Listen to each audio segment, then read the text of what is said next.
My name is Mícheál Halpin, and with zero experience in bike building and only minimal experience in bike maintenance, I recently undertook a project to convert a 1990s mountain bike into something very akin to a gravel bike.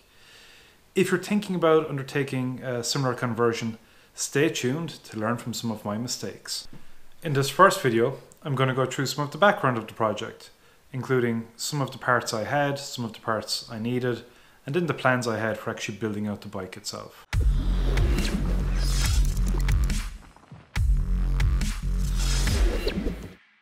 Hey guys, so in this first episode what I'm going to do is, rather than just going through some videos, I'm actually going to go through some slides to just explain some of the background of the project, some of the parts I had, some of the thinking about what I did and why I did it for the project itself. And I'm basically taking this through step by step. So with this I'm looking at pretty much the beginning of the project. In this episode, before I actually touch the bike itself, just going to talk a little bit about some of the research I did, where I got the parts, what parts were used. Before I really dive into it, the first thing is, why did I actually decide to do this project? The primary reason was I wanted to learn some new skills. I've been cycling for a number of years now. I can do some basic mechanics on a bike, but I really wanted to learn how to do everything from stripping down brakes, rebuilding them. How do I properly tune a group set? So I thought this was a good way to do it. Also, I had a bunch of spare parts that I'm going to talk about later on. And rather than just having them sit in a box, I was looking for a cheap way that I could use those to get another bike. That brings me on to the second point here. I do have a couple of road bikes already, but I was starting to find the need for a non-road bike, for something that I could use to go a little bit off-road. I'm not interested in things too heavy. I'm not looking at downhill mountain biking or anything like that, but just the ability to go somewhere where a bike with 25C tires just isn't suitable. So this could be on trails, it could be on greenways, it could be just on rougher country roads. And it's not to go at speed. This is just, maybe going with the kids, maybe if I just need to go to the shop. I live in a pretty rural area, and just to go to a shop, it's 7 or 8k away, roads are rough. It's fine on a road bike, but some days I just need to, in a pair of jeans, need to go to the shop to get something. I don't want to put on all the lycra. So I kind of had a requirement for a multi-use bike, something cheap and cheerful that if it ever got damaged, it's not the end of the world. But the final point here is, anybody that consumes cycling media has seen an awful lot of hype in the last year or two about gravel bikes, and how they're opening up the world for everybody. And of course, I wanted to see what the scene is about, but without actually spending a fortune buying a brand new gravel bike. And the more I look at it, I saw somebody say one day, well, a gravel bike is basically just a 1990s mountain bike with drop bars on it. So this project is kind of a culmination of all of these different points. Probably more from, point one and point two, but certainly just having something I could call a gravel bike later on, certainly doesn't hurt. So just to begin with, the donor bike I have is actually a bike I used in my teens. It was a bike I used every summer cycling to my summer job. So it was just a couple of K each way, but the bike was basically left out in all types of conditions. I grew up beside the seaside, so this saw a lot of, sea air, a lot of salt, a lot of rain. It wasn't, it's not like my road bikes now where they get maintained every couple of thousand K. This bike basically saw oil maybe once a year, pumped the tires if they got flat, and that was it.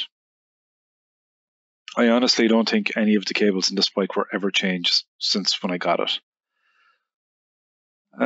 It's kind of hard to figure out when exactly I got the bike. I think it was circa 1933, which kind of ties in with some of the background I find about these bikes. There's very little on the internet, actually, with the spec or anything, so just giving a quick look at the bike itself. It's 26-inch tires, which, I'm again more suited to road bikes. So it's a little bit different, anything, not overly different, wheels are wheels, but just trying to get parts. In some cases, they're cheap because there isn't much of a demand now for 26-inch, but it also means that there's quite a limited stock. So when I was getting parts later on, it was kind of limited in what I was looking for. And regarding the group set, it was a triple 6-speed Shimano Acera. The group set itself was pretty much working okay, but it's something I wanted to change. Like I said, the bike is over 25 years old. Again, the chain had never been changed on it, which meant that was pretty worn. Therefore, the cassettes were worn and even the chain rings. Everything was pretty worn on this. Just trying to find replacement parts for one or the other, it wasn't going to be easy. So with that in mind, I decided to actually change out a lot of this. I'm going to talk about what exactly I changed, and why I changed it, and what I changed it to in a couple of minutes. But just to give a little bit more detail on the bike itself, here are a few photos from before I actually stripped the bike down. Now we can see here, it's a pretty standard bike for the vintage. Nowadays, this probably wouldn't even be classed as a mountain bike. This would be, for most people, a commuter bike. Did the job fine at the time. One thing I saw straight away when I pulled this out of the shed was it actually had 10 walls, which I didn't realize at the time, but they were probably cool at some stage. I was actually debating keeping these tires. I'll talk about them later on. But overall, when I took it out of the shed, the bike actually worked surprisingly well. I was able to cycle around in it. The brakes were pretty much non-existent. Pull the brakes, nothing actually happens. The saddle, for some reason, is at some unmerciful angle here. I have no idea what happened to it. I don't think I ever cycled it like that. I hope not. I think it just got a bang inside in the shed and it just rusted in that position. The gears were basically, there was some indexing on the rear mech, not on the front mech, so a bit of, again, something I'm not used to, but they were actually working okay. And if I was just to leave the bike as it is, assume I could start out the saddle, get the brakes going, it wouldn't have been too bad. But I wanted to actually take this as a starting point and build on it from there. And I didn't actually trust the bike as it was for a couple of reasons. The first one is, as you can see here, there's a lot of rust. In particular, on the stem, we can see there's only one bolt holding it in place. And the amount of rust around that, I just would not trust. I've seen too many photos of people, where the handlebars come off. That it was really something I wanted to address straight away. Also, not just on the stem, but you can see there's rust pretty much on any exposed parts. And as we look at the frame and the seat posts, there was rust pretty much everywhere. Even if I could have trusted this bike, I really, really wanted to strip it back to actually see how bad the rust was. So rather than just taking the bike as is and using it, I knew I'd have to bring it all the way back to bare metal just so I'd be happy with it before I'd rebuild it. Even here, when we look at the gears, you can see just about the amount of gunk in between the cassettes themselves. It was pretty horrendous. When I actually took off the rear mech later on, just there was millimeters and millimeters of junk on that cassette. So what I decided to do was take a box of parts I had already and merge them with that frame. And the parts I had were actually from my first road bike, which was a Dolan Proficio. You can see here in the picture, the original purpose when we bought this bike was to do a cycle tour from Mizenhead to Mallinhead in Ireland. That bike was circa, I think, 2011, 2010. And these gears have been in use for about 8 years on that bike, the group set, but it was a triple. And because it was a triple, it was just causing more and more issues as the years went on. So I ended up taking off that group set and replacing it for a Tiagra 4700, which is a 10-speed compact group set. This was a 9-speed triple. But most of the parts were still working perfectly fine. It was just really the triple, the front mech, that was causing most of the issues. And when I changed it out, I realized the front mech was actually broken. I didn't want to stay with a front mech. I wanted to move to something a bit more modern than 9-speed. So, I found a cheap set online and got our local bike shop to swap it out. A couple £100, but the bike is like new now. And it's still in use as my winter bike. So perfect bike, put on some mud guards, new group set, it feels brand new. And I've had that group set on it over a year now, so very, very happy with it. But the initial seed for this project came from this box of Tiagra 4500 parts I had. So that included the crankset, the shifters, so that's brakes and gear shifters, the rear mech. The front mech, as I mentioned, is broken. Basically, the spring went in it, so I could either be in the big ring or the granny gear, but I couldn't be in the 39. And it was just, it may go, it may not. It was just troublesome when you're cycling it. So I realized that if I was going to use this group set, it would be a one-by drivetrain. It just wasn't worth my while to try and source a front mech, or I didn't even want to be honest. The crankset was perfect, and the bottom bracket had actually been changed before. So pretty much everything was in very good condition. I had a set of Shimano 105 pedals. Again, they were pretty scuffed, pretty chipped and so on, so I polished those up a small bit.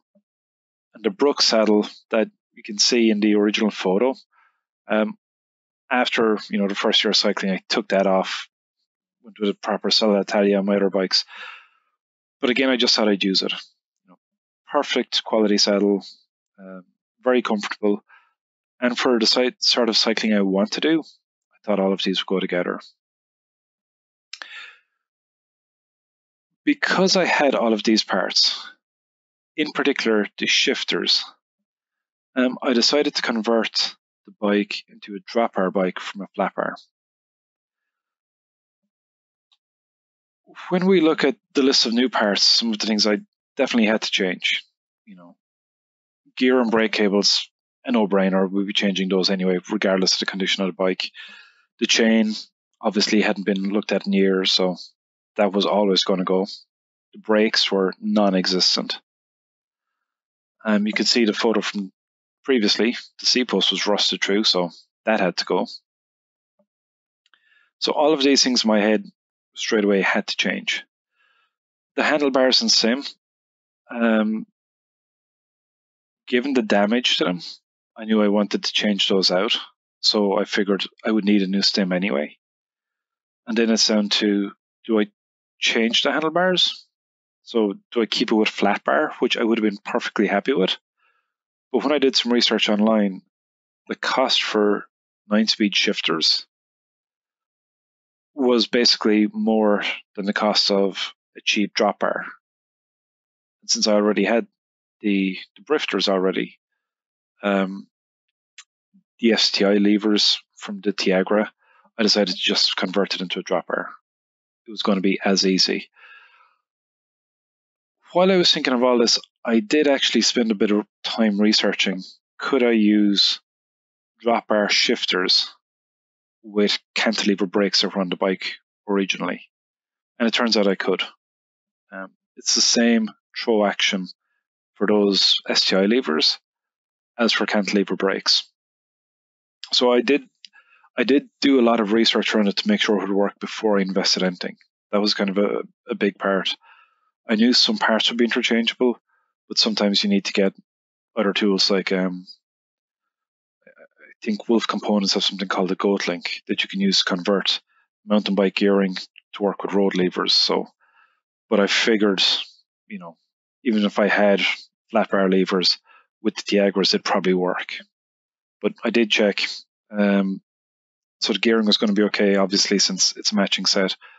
Cantilevers would also work fine. Then some of the stuff I wasn't sure if I would keep or not.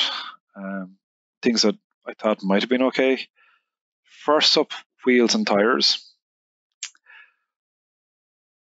Before I did anything else, what I actually did one day was I just took off the wheels, which were bolted on, rather than having quick release skewers.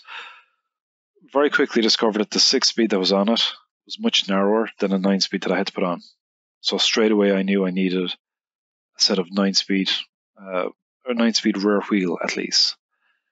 And when I got into it, the cost of a 9-speed rear wheel, the front wheel, there was a slight buckle in it. That was only an extra €15 or something. So for very little money, I basically got a full set of brand new wheels that would take the 9-speed cassette. And then when I looked at it, the cost of tires, again, I was quite happy with the tires that were on it, but they were slightly different brands. And I said, since I was doing it from scratch, if I could find something cheap, I would go with those. So I ended up actually getting a set of Michelin tires, pretty good reviews online, less than €10 per tire. So that was wheels and tires. Went from a maybe to a definite change. For a few euros to get a brand new set of wheels, no brainer. Next up, I looked at the crankset. And again, with the crankset, I was going to keep maybe the bottom bracket and just change the cranks in it, again, because they were damaged. I did want to keep that 9-speed Tiagra group set. So, I was trying to research, could I use 6-speed cranks with a 9-speed cassette? Some slight differences there. The cranks were just worn down so much, I'd have to change them anyway. And at this stage, I realized that, well, I already have a set of cranks. Maybe I can use these in this bike. So one of the things in my head was, well, I have a bottom bracket as well. Maybe instead of having to spinning money and buying square taper cranksets and keeping the bottom bracket this there and having to deal with that later on, maybe we could just change that whole assembly at the front. So I'll talk about that later on. But essentially, I figured out, well, crankset's probably going to have to change as well. And on the back, I did have a 9-speed cassette, which was 1125. If this bike was going to be a one-bike conversion, I'd need as big a spread of gears in the back as I could. And again, the cassette that was on it, I think I had roughly 7,000 kilometers on that cassette. So I don't think it owed me anything. Again, I was able to find online a pretty cheap 9-speed cassette that was 11-230 rather than 1125. So I went with that. Just because the Tiagra rear mech was rated for up to a 27 tooth, and the new cassette I had was 30. Possibly I might have needed a mech extender as well. So one other thing, I didn't buy straight away, but something I thought I may need later on.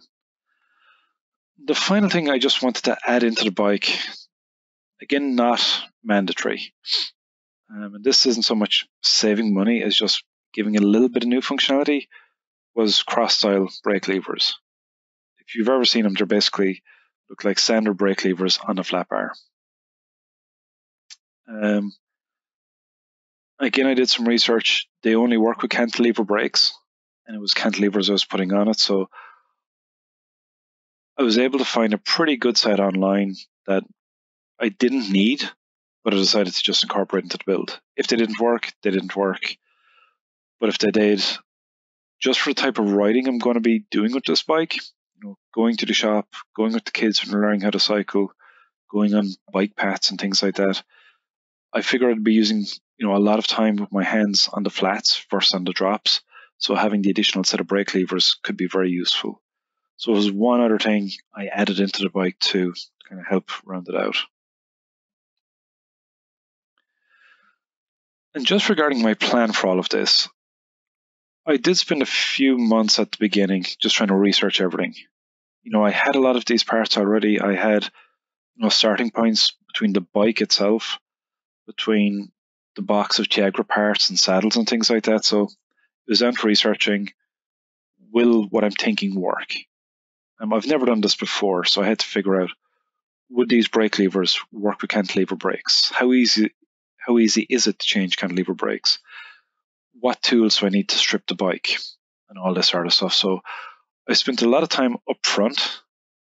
I watched a lot of videos, including the very first one, as I was thinking about this project that came up, was a garbage bike to gravelish bike on GCN. So about a month into doing all the research, GCN dropped this video, which basically went, okay, this went from being a maybe to definitely I can do this. The bike is pretty similar, although I've obviously customized it my own way. I've also looked at a lot of videos by Old Shovel, Shred Monkey, and RJ, the bike guy. So all of these guys I've looked at, researched a lot of what they were doing online, and obviously spent time in the forums as well, going through all of the various aspects I looked at. Changing out the bottom bracket, changing out the crankset. Will these levers work with these brakes? All of these things I wanted to research before I invested too much money. I did buy things like just wheels to get up and running. But as much as possible, I wanted to reduce the outlay at the beginning, so it wasn't that much of a risk. The next big thing I did was to actually strip the bike. And I'm going to talk about that in the next video. But essentially, this covers not just taking all the parts off the bike, which should be simple enough, but stripping it back to bare metal. Given the amount of rust we saw in some of the previous photos, I actually wanted to get all the paint off so I could look at the frame and make sure it wasn't damaged, it wasn't cracked, that it was safe to actually work with. So it was as much for safety as anything else. But then once I had that stripped down, my next thing was, well, a lot of these things I'm thinking, will these work on the bike? Such as the bottom bracket. I have a bottom bracket, I have a crankset. Once I have the bike stripped of parts, can I try these Tiagra ones? Will those fit? Will the cassette and the wheels I've ordered, will those fit on this bike? So around the same time, I stripped the bike. I test fitted a lot of stuff before I went too far into actually stripping paint off the bike, into painting it, into building it up. So I wanted to be pretty certain that most things would work on the bike. Next up, I painted the bike. And while I was doing a lot of the research at the beginning, I had some ideas in my head of how I wanted the bike to look. I'll talk about it in that particular video where I go through the paint, but I had actually looked at one color scheme, but ultimately I settled on the scheme I have now. And to really make the bike stand out, to really make it my own, I got in contact with Cyclistic, who do specialist bike frame stickers. And I had an idea in my head, and I just worked with them to say, can you do the sticker for me in a font similar to this? And they came through with it.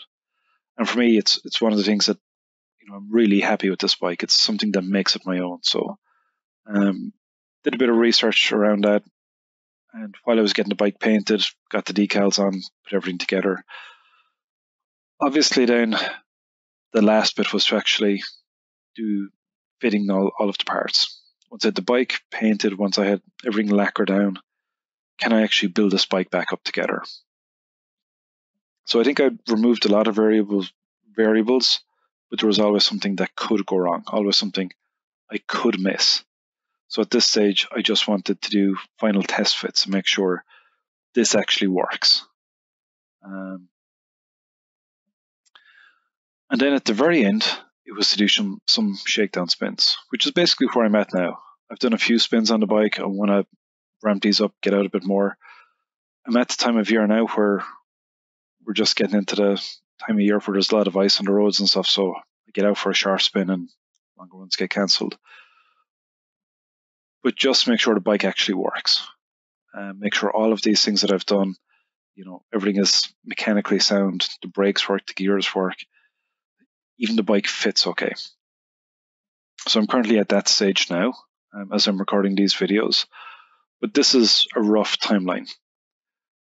The good thing with this is it's my project. I don't have any deadlines. I'm not working off a 1 week timeline or anything for this.